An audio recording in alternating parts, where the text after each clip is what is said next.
तो MCQs number first है the number of hydrogen atoms in 2 moles of water molecules is dash.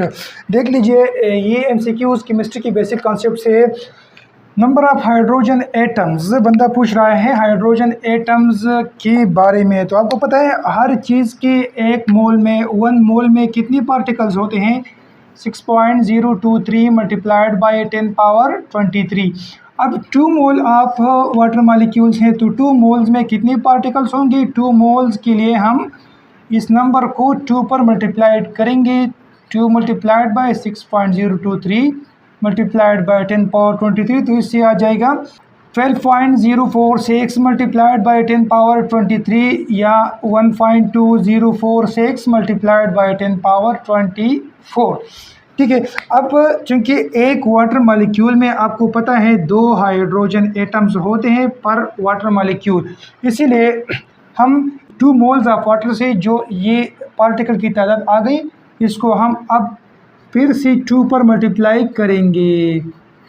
तो इससे क्या जाएगा, इससे हमारे पास आ जाएगा ऑप्शन नंबर डी जो है 2.409 multiplied by 10 power 24। This is the correct option. Second MCQs है 4 gram of hydrogen molecules contain the same number of particles as dash gram of carbon dioxide. इस क्वेश्चन में पूछ रहा है कि 4 gram of hydrogen molecules contain the same number of particles, मतलब carbon dioxide के number of particles मालूम करने हैं with comparison of grams of hydrogen molecule. आपको पता है हाइड्रोजन मॉलिक्यूल के 1 मॉलिक्यूल, इसका जो 1 मोल होता है मतलब 1 मॉलिक्यूल, इसमें कितने ग्राम होते हैं। 1H2 में इसका जो ग्राम एटॉमिक मॉलिक्यूलर मास है वो है 2 ग्राम। तो 4 ग्राम का मतलब है कि 2 हाइड्रोजन मॉलिक्यूल यानी कि 2 मोल हाइड्रोजन मॉलिक्यूल्स हैं। ठीक है। अब देख ले, अगर 2 मोल हाइड्रोजन मॉलिक्यूल की कंपैरिजन से आप कार्बन डाइऑक्साइड ले लेते हैं तो कार्बन डाइऑक्साइड की 1 मोल में कितनी, 1 मोल में इसके होते हैं 44 ग्राम पर मोल। तो 2 मोल में कितने होंगे, मल्टीप्लाइड बाई, इसको हम 2 से मल्टीप्लाई करेंगे तो इससे आ जाएगा 88 ग्राम्स हो जाएंगे। तो correct option A, option number B. Hydrogen molecule के 4 ग्राम में जितने पार्टिकल्स हैं तो कार्बन डाइऑक्साइड की 88 ग्राम में होंगे। ठीक है। एमसीक्यू नंबर 3 है the number of moles of water in 1 kilogram of ice are. देख लीजिए, ये first year chapter number first stoichiometry का क्वेश्चन है और MDCAT 2019 में आया था। यहाँ पर जो कन्वर्जन है आप सिंपल इसको देख सकते हैं। ये आपके पास एक यूनिट है मोल्स और दूसरा यूनिट है मास। ये मास है, 1 किलोग्राम मतलब ग्राम में 1000 ग्राम है। क्या है, 1000 ग्राम से। ठीक है। आइस क्या है, आइस हमारे पास H2O है। तो इसके लिए सिंपल ये मोल मास कन्वर्जन है। आपको पता है कि हमारे पास नंबर ऑफ मोल्स बराबर है mass in gram divide by molar mass, molar mass. तो ये मास इन ग्राम क्या दिया गया है हमें, 1 किलोग्राम या 1000 ग्राम। तो 1000 को हम डिवाइड करेंगे 1000 ग्राम को। वाटर आइस या H2O का मोलर मास क्या है, ये हमारे पास है 18 ग्राम पर मोल। तो इससे क्या आ जाएगा, इसको अगर आप सॉल्व करेंगे तो इससे आ जाएगा 55.5। क्या आ जाएगा, 55.5। तो option number D is the correct option. MCQs number 4, which reaction will proceed in forward direction. ये भी MDCAT 2023 का क्वेश्चन है। केसी की 4 वैल्यूज़ दिए गए हैं और आपसे पूछा गया है कि इनमें से कौन सा रिएक्शन, केसी की कौन सी वैल्यू का जो रिएक्शन है वो फॉरवर्ड डायरेक्शन में जाने का इसका इम्कान है। ठीक है। तो हमने chemical equilibrium chapter first year की केमिस्ट्री का जो केमिकल इक्विलिब्रियम चैप्टर है उसमें पढ़ लिया है और ये 10th क्लास की केमिस्ट्री चैप्टर नंबर 1 में भी आपने पढ़ लिया है कि केसी की वैल्यू जितनी स्मॉल होगी तो रिएक्शन की आगे जाने की चांसेस है, पॉसिबिलिटी है, रिएक्शन आगे जाएगा। ठीक है। और केसी की वैल्यू जितनी लार्ज होगी तो रिएक्शन रिवर्स डायरेक्शन में जाएगा। ठीक है।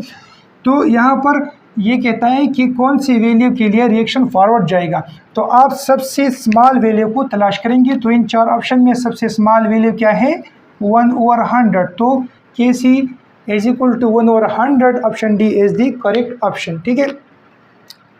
MCQ नंबर 5 है ए मोल। एक अननोन मतलब अननोन नंबर ऑफ मोल है a moles of ethanol C2H5OH as ethanol react with 1 mole of PBr3 phosphorus tribromide to form 3 moles of bromoethane। Bromoethane ये हमारे पास इथाइल ब्रोमाइड या ब्रोमोइथेन C2H5Br है। क्या है? C2H5Br। तो ये कहता है कि ए मोल मतलब अननोन मोल्स हैं इथानॉल के और ये रिएक्ट करते हैं 1 मोल फास्फोरस ट्राइब्रोमाइड PBr3 के साथ और ये बना देता है 3 मोल्स ब्रोमोइथेन या इथाइल ब्रोमाइड। तो which of the following as X and 1 mole of X। A mole unknown moles हैं इथानॉल की और ये रिएक्शन करती है 1 मोल PBr3 के साथ, ये बना लेते हैं 3 मोल्स बना लेते हैं। ये यहाँ पर रिएक्शन में 3 हो गया ब्रोमोइथेन की और 1 मोल X के X मतलब एक दूसरा प्रोडक्ट है जो कि अननोन है। इसके लिए ये पूछ रहा है X के बारे में कि X क्या होगा।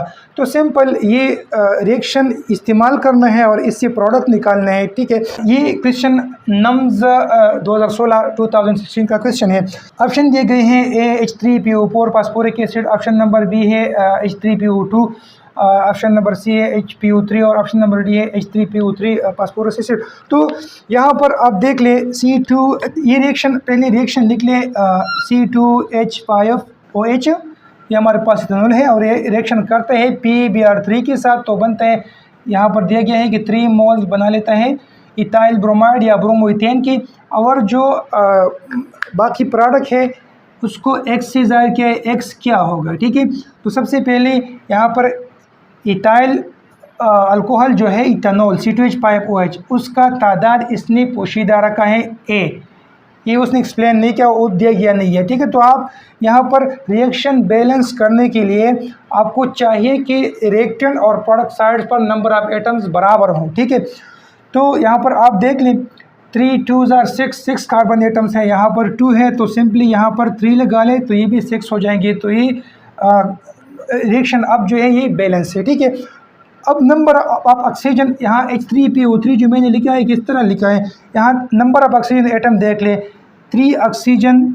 ठीक है ना, 3 ऑक्सीजन है। ठीक है। तो 3 ऑक्सीजन अगर आप लगा लेते हैं तो इस ऑप्शन में देख यहाँ 4 ऑक्सीजन है, यहाँ 2 ऑक्सीजन है, यहाँ 3 है, लेकिन फिर number of hydrogen atom balance नहीं होता क्योंकि नंबर ऑफ हाइड्रोजन एटम यहाँ ज़्यादा है। और H3PO3 वाहिद आपके पास चॉइस है जिससे नंबर ऑफ ऑक्सीजन एटम और नंबर ऑफ हाइड्रोजन एटम दोनों साइड्स पर बैलेंस हो जाते हैं। तो X की वैल्यू क्या है? H3PO3 phosphorus acid.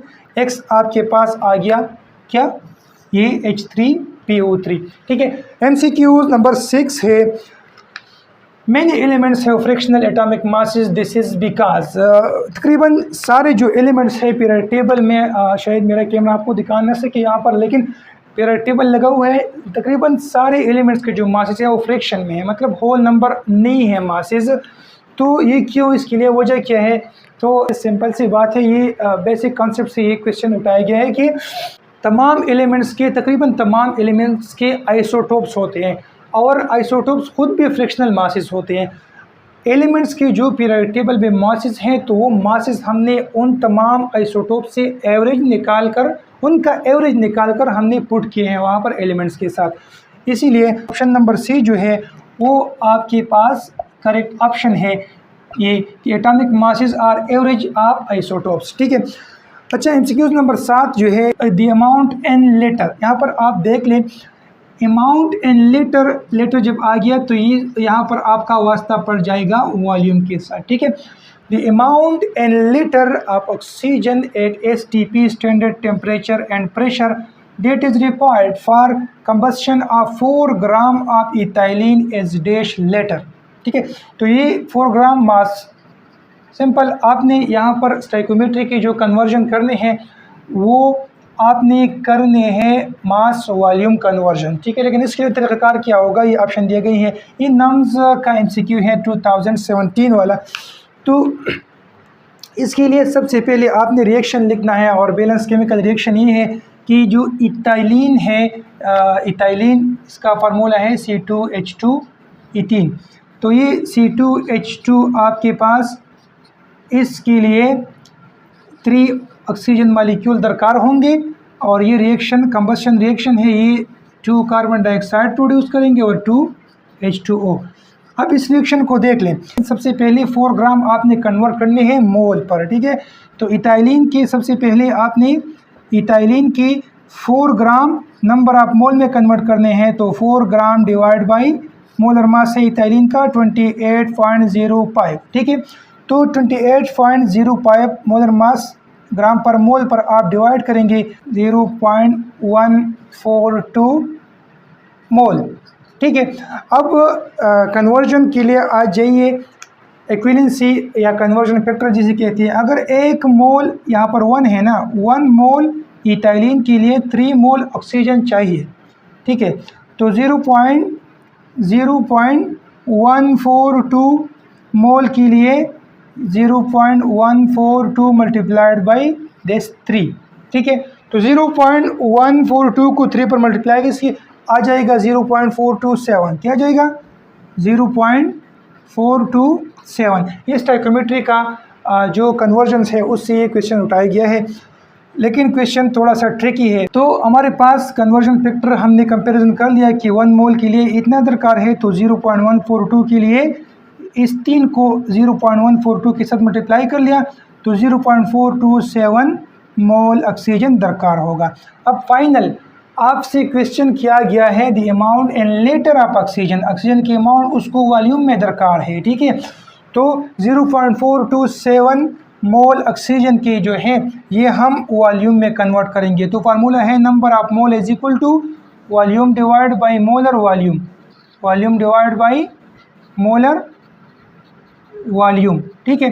अब हमने वॉल्यूम मालूम करना है, तो हम मोलर वॉल्यूम को शिफ्ट करेंगे लेफ्ट पर, तो ये नंबर ऑफ मोल के साथ मल्टीप्लाई हो जाएगा। So volume is equal to number of mole multiplied by molar volume, number of mole multiplied by molar volume. Molar volume क्या है 22.4 डेसीमीटर क्यूब, जिस तरह आपको पता है। तो V is equal to number of mole क्या आ गया है हमारे पास, नंबर ऑफ मोल ये है 0.427 मोल मल्टीप्लाइड बाई मोलर वॉल्यूम है 22.4, ये हमारे पास है डेसीमीटर क्यूब पर मोल, डेसीमीटर क्यूब पर मोल। तो ये मोल और मोल कैंसिल हो जाएंगे, सिंपल स्टोइकियोमेट्रिक कैलकुलेशन है, ठीक है। और 0.427 अगर आप 22.4 के साथ मल्टीप्लाइड करेंगे तो इससे आ जाएगा option number B 9.6 decimetre cube. V is equal to 9.6 decimetre cube. ये आपके पास करेक्ट ऑप्शन है, ऑप्शन नंबर बी।